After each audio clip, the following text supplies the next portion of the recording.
Hello, I'm ghazaleh, shirvani, master student from Iran University of Science and Technology. My passion is developing malwares, especially non-trackable and undefeatable ones.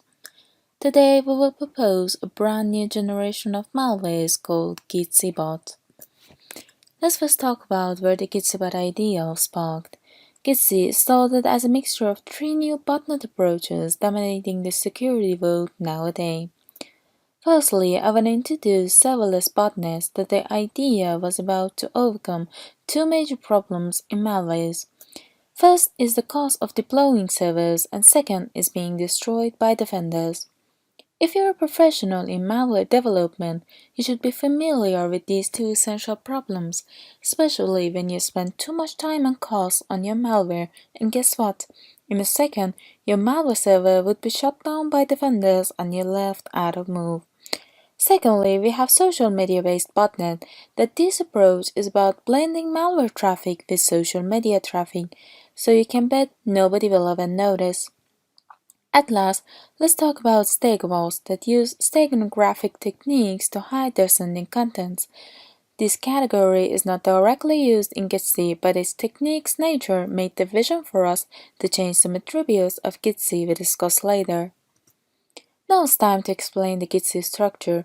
From a structural point of view, GITCBot is in a zone where Trojan, spyware, and ransomware meet each other. Let's see more details on each of these three definitions. GITC misleads users from its true intent, so this puts the GITC in the Trojan category. However, as we know, GITC is designed to sniff sensitive information from the victim system, and that is called spyware in the malware world. Finally, just like other ransomwares, GITC is capable of encrypting files and asks for payments. GITC uses a unique algorithm for deleting the original files in order to prevent data recovery. Other GITC's interesting features are sniffing messages, steal sensitive data, and etc. As you can see more details in the paper. Another amazing feature of GITC is that its code has been obfuscated by PyArmor, so in case of disclosure, common techniques of malware analysis could not help achieving GITC source code.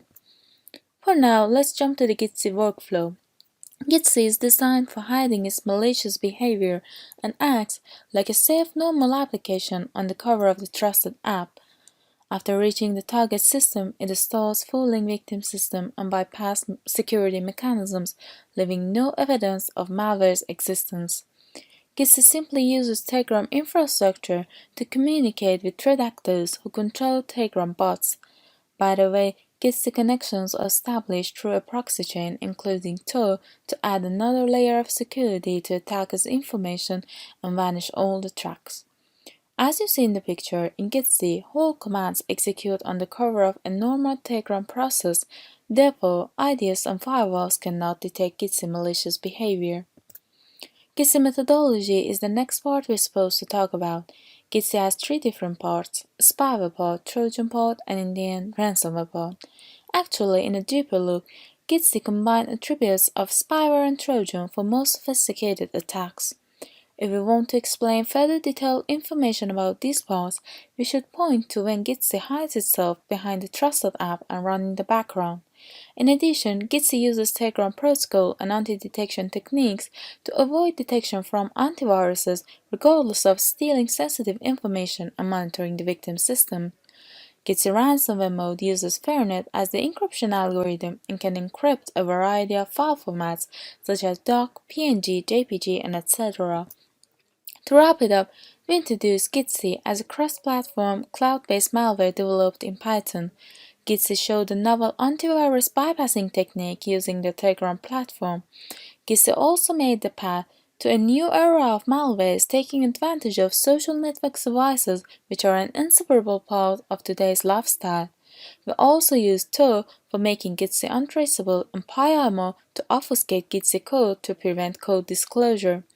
For future works, we suggest improving the GITC for Macintosh special features and also do more research for improving GITC persistency so there will be no worry in case of deleting malware or system resetting.